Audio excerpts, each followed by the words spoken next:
Mga ka-vibes, magandang araw ulit. Samahan ninyo ulit ako para sa ating unang yugto sa ating bagong kwento na pinamagatang Maxine, na kapupulutan po natin ng aral at maging inspirasyon ito sa pang-araw-araw nating buhay. Pero kung bago po kayo sa aking channel, sana po ay pakipindot po ng like button at pakisubscribe na rin po at pakiclick po ng notification bell para po lagi kayong updated sa lahat kong mga uploads. Maraming salamat po. Tara na, ituloy na natin ang ating kwentuhan. Nakikiusap ako sa inyo, Senyor. Tulungan ninyo ako makalabas sa bilangguan sina Tiddy at Alicia, anang tinig na nagpaudlot kay Maxine sa kanyang pagpasok sa study room. Pamilyar sa kanya ang may-ari ng tinig na iyon. Tinig ng katulong nilang si Aling Lope. Ang unang reaksyon niya ay bumalik sa kanyang pinanggalingan, pero napukaw ng paksa ng usapang nagaganap ang kanyang interes at nanatili siya sa kanyang kinatatayuan. Mataman siya nakinig sa mga nag-uusap, kayong batid niyang hindi niya dapat ginagawa iyon. Ikinalulungkot ko, Lope, pero hindi ako ang makakapagpasya tungkol sa hinihiling mong iyan, tinig ng kanyang papa. Tanging ang anak kong si Marvin ang makakapagbago ng lahat. Wala sa akin ang tinig para palayain sila. Pero bakit ba ikaw ang nakikiusap para sa mga taong iyon? Senyor, sina Alicia at Tiddy ay aking mga tunay na anak, basag ang tinig na pagtatapat ni Aling Lope. Sila ang mga anak kong iniwan ko sa kandili ng mag-asawang mayaman sa Baguio na sina Senyora Ofelia Hernandez. Sila ang nakagisnang ina rin ng kailan ko lang nalaman na anak din ninyo, Senyor, si Mavren.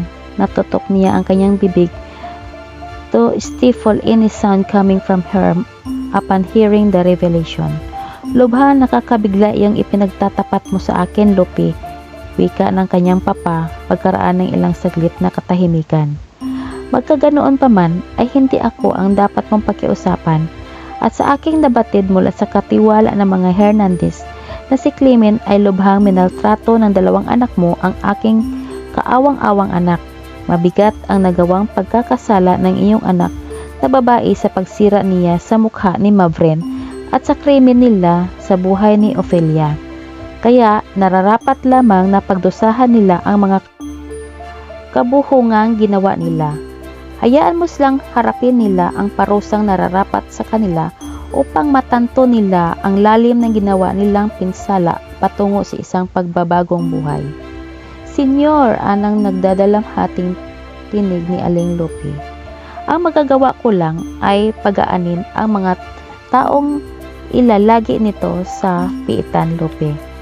Pero kalabisan na ang hinihiling mong pagpapalaya sa kanila, sapagkat ako man ay may malaking utang na dapat bayaran sa pag-abandona ko sa aking mga anak. Sana lang ay nasa mabuting kamay ang mga anak ko pag nawawala sa mga sandaling ito. Hindi ko batid kung anong buhay mayroon sila. Sige na, nagmamakaawa ako sa inyo, Senyor. Kung makagagaan sa inyong kalooban ay magsisilbi ako buong buhay ko sa tahanang ito nang walang sahod kapalit ng kalayaan ng aking mga anak. Pakiusap, Senyor. Matagal ka nang naninilbihan sa poder ko, Lope, anang kanyang papa. Siguro naman ay alam mo nang ako ang taong hindi mahirap kausapin, lalo na ng mga kasambahay ko. Nagkataon lang na isang mahal sa akin ang nakasalalay, kaya ikinalulungkot kong hindi kita matutulungan sa bagay na iyan. Narinig mo na ang aking opinyon, kaya huwag na nating palawigin pa itong pakikipag-usap mo sa akin. Huwag mong sayangin ang iyong panahon. Sige na, Lope. Mabilis siyang tumalikod para hindi siya makita ni Aling Lope. Paglabas nito ng silid, mabilis ang kanyang mga hakbang. Laman ng kanyang isip ang huling binigkas ng kanyang papa. May mga kapatid pa siyang hindi natatagpuan, at ayon sa kwento ni Yaya Isabel sa kanila ni Micaela, ay may isa pang pares ng magkakambal na hindi pa na ibabalik sa sariling tahanan ng mga ito. Paano kung sinawim palad sa sakuna ang mga ito? Paano pa nila malalaman kung ano ang nangyari sa mga ito kung wala na ang mga ito sa ibabaw ng mundong ito? Kawawa pala ang mga kapatid kong hindi pa natatagpuan, hinain ng kanyang kalooban. Sakbibi ng kalungkutan ang puso ng mga sandaling iyon. Kung minsan ay hinahanap ang isang bagay na kung saan gayong nasa malapit lang pala. Abot kamay lamang katulad na nangyari sa buhay ni Mebrin. Naging katulong pa ito ng mga sariling magulang nito. Sana ay hindi mangyari ang ganoon sa iba ko pang mga kapatid. Sana'y mas mabuti ang naging kapalaran nila kaysa sa aming mga natagpuan na. Isang butong hininga ang pinakawalan niya. Umasim bigla ang kanyang mukha nang matanaw niya sa pasilyo ang makasasalubong niyang kaisa-isang kapatid na lalaki. Si Magno Alexter, ang karibal niya sa puso ni Janila. Nadagdagan lalo ang pagdidilim ng kanyang mukha na makita niyang abot tainga ang ngiti nito. Tila hayagan ang ginawa nitong pang-iinis sa kanya. "Hello, my beautiful sister." Sorry, brother pala. Anito nang medyo malapit na ito sa kanya. "Ba't hindi yata na maipinta iyang mukha mo, Brad? May problema ka ba? Can I help you?" "Niknik mo, unggoy," angel niya rito. Hindi ikinukubli rito ang pagkadisgusto, maging ang pagkuyom ng kanyang mga kamay. "Tigilan mo ako, Magno Alexter," tugtong niya may babala sa kanyang tinig. "Sorry," anitong may kalangkap na impit na tawa ang sinabi. "Siya nga pala, baka lang kakoy interesado kang malamang dumating na si Janila, ang aking nobya. Bisita siya ngayon sa bahay na ito. Napag-usapan na namin ang tungkol sa aming pagpapakasal. Gusto niya ay ikaw ang maging maid of honor." "Ha, not on your life, Magno Alexter." Naging matigas hindi lamang ang kanyang tinig kundi maging ang kanyang mukha. "Huwag kang pakasisiguro sa inyong mga plano at tiyak na ikaw ang ngagawa sa harap ng lahat," dugtong niya. "Wala ka palang isang salita, Maxi," kaswal na wika nito. "Hindi ba't napagkasunduan na natin kapag nabigo ka sa kanya'y tatantanan mo na siya?" Napatanga siya sa patotsyada nito. "Sorry, hindi pala ganoon kadali iyon, Alexter. Hindi ko mapigilan iyon. Forget about what we agreed upon. Hindi pa ako talo. Isipin ko lang na inuubos ko ang aking monthly allowance para lang maligawan sa telepono si Janila ay lalong mas mahirap sa akin ang mag-give up. Kung pira ang iniisip mo, sabihin mo lang kung magkano ang nagagastos mo sa mga long distance call sa ginawa mong panliligaw sa kanya.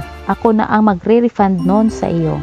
Salamat na lang, Alexter. Kung bakit naman kasi ayaw mo pa siyang tigilan ng maging akin na ang buong atensyon niya." Isang malamig na sulyap ang ipinukol nito sa kanya. Tinaasan lamang niya ito ng kilay, sabay ayos ng sombrero sa kanyang ulo. "Kung ganon, ay ikaw ang hindi sport, Maxi," paalala nito. "Binaliwala mo ang ating napagkasunduan. Hindi ka marunong tumupad. Wala kang isang salitang pinanghahawakan." "Of course, I am sport," giit niyang tinudla ito ng matatalim na tingin. "Mangyari ay nagkakataon lang na kaligayahan ko ang gusto mong kunin sa akin. Hinding-hindi pwede. Over my dead body. Magaling kong kapatid." Napabuntong hininga ito. "Wake up, Maxi. Bakit ba hindi mo matanggap na isa kang tunay na babae at kailanman ay wala sa iyo ang tunay na kaligayahan ni Janila? At sino ka para hatulan ang aking kakayahan bilang mangingibig ni Janila, ha?" Angel niya rito. "Basta hindi pa ako isang talunan, Alexter. Siya nga pala, pwede bang pakisabi sa bisita mong si Jordan na tigilan na ang kakasunod sa akin at napupwisit ang bawat araw ko? Kung wala ka mo siyang magagawa rito, maliban sa pang-aasar sa akin, ay bumalik na siya sa States at baka may matutuwa pa sa kanya roon." "He's my visitor, Maxi," formal na wika nito. "Huwag mo siyang bastusin. Kung hindi mo gustong ibalik niya sa iyo ang masamang pagtrato mo sa kanya. Isa pa'y nakikipagkaibigan lang iyon sa iyo, kaya tratuhin mo naman siya ng ayon sa magandang asal." "Wow! At sinermonan nga ako," patotsyada niya rito nakasimangot. "Salamat, my dear brother. Basta ba titigilan niya ako sa kakasusunod niya sa akin, walang gulo. Sabihin mo yan sa kanya, pwede? Ba't hindi ikaw ang magsasabi niyan sa kanya?" hamon nito. "Isipin pa nun ay makikialam ako sa kanyang pakikipagkaibigan sa iyo." "Salamat ka mo pero marami na akong kaibigan. kaya hindi ko na kailangan magdagdag pang problema lang iyan pagdating ng Christmas. Nakakabutas ng bulsa. Isang napakatalim na tingin ang ipinukol niya rito at tinalikuran na niya ito. She was fuming with rage. Ang nabatid niyang iyon, subalit siya lamang ang nakakabatid ng emosyong iyon sa kanyang kalooban. Malungkot na napailing-iling si Magno Alister. Hatid ng tanaw ang kanyang kapatid. Hindi maipinta ang itsura ng mukha. Tuloy-tuloy ang mga hakbang nito. Dama niya ang matinding galit ng dalaga, pero sadyang ipinapaalam niya rito ang balak nilang dalawa ng kanyang nobyang si Janila na kahapon pa dumating buhat sa States. I'm sorry, Maxine, malungkot na sa loob niya. Dapat na nga sigurong maputol yung kabaliwan mo sa pagiging pusong lalaki. Sabi na balak ko sa iyo, sana'y mapabuti ang lahat sa halip na magkakaroon ng puot sa pagitan nating dalawa. Malungkot na tumuloy siya sa kanyang silid. Akmang lalagpasan ni Maxine si Jordan upang ignorahin ang presensya nito, pero nabigla siya nang humarang ito sa kanyang harap. Bakit pa tuwing nakikita mo ako'y para kang kuniho na hindi malaman kung saan susuling? Laging nagmamadali. Tirada nito sa kanya bago pa siya makapiyok. Are you scared of my presence in this house, Maxine? Tinudla niya ito ng matalim na tingin. There was aloofness mirrored in her eyes as she looked at him. Gusto niyang maramdaman nito ang hayagan ng kanyang nadarama para dito upang tigilan na siya nito sa kasusunod. Aba, mula nang dumating ito sa kanila ay wala nang ginawa ito kundi tingnan siya nito nang tingnan na para bang isang espiya ito. That's too far from what I feel this minute, Jordan. Malamig na sagot niya rito. Forgive me if I don't hang around to have idle talk with you. I'm too busy to have that kind of exercise with you.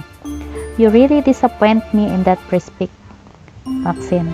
Wika nito, nakapagkit sa mga labi nito ang pilyong ngiti. Marahil ay hindi pa rin nakakatikim ng mga halik ang mga labing iyan, kaya hindi mo natiyak kung babae o lalaki ang gusto mo makatabi sa iyong pagtulog. Hindi kaya? At bakit mo naman gustong malaman, Aber? Salubong ang mga kilay na wika niya rito. Sarkastiko ang kanyang tinig. Gusto mo bang makasiping ako sa iyong kama? You still fascinate me, Maxine, sabi nito. Tila hindi natinag sa pagiging sarkastiko niya rito. Magsuot ka man ng kahit anong ayos panlalaki, ay hindi pa rin maitatago ang mga iyan, ang anumang alindog na mayroon ka. At kung maging totoo ka lang sa sarili mo, ay kapwa natin mababatid na isang tunay na babae ang may-ari ng katawan na iyan. Hindi niya maunawaan kung bakit nakaramdam siya ng pag-iinit sa kanyang mga pisngi, lalo na sa ilalim ng mga namumungay na tingin nitong nakatuon sa kanya. Nanunukat ang matalim at tinging pinukol niya rito. Her chest was heaving badly. She tried to steady her breathing, to mentally reject the effect his proximity was having on her. Kakaiba ang nadarama niya tuwing magtatama ang kanilang mga tingin mula noong dumating ito sa kanila para magbakasyon. His gaze traveled slowly and relentlessly down her body, which was covered with a man's outfit, and she shivered as if it was his hands touching hers. She had never, she thought, dazedly been made so thoroughly aware that she was female. Napalunok siya, troubled eyes expressing her inner feelings. Nice indeed, amused na bigkas ng lalaki. Ibinalik ang tingin nito sa kanyang mukha. Huling-huli niya ang mga emosyong nakabadha roon na naghatid ng pagkabigla sa mga mata nito. Iglap din naglaho ang ekspresyong iyon. Indeed, sarkastikong gagad niya. Her composure back to normal. She regarded him icily. Hindi ka pa rin nagbabago, Jordan. Ikaw pa rin ang dating lalaking kung makatingin ay parang nanghuhubad. Mas malala nga lang yata ngayon.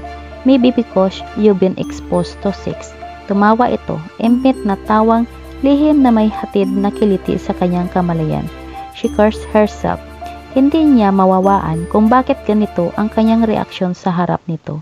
She was never like this with him before. That was a long time before, and it would be best forgotten.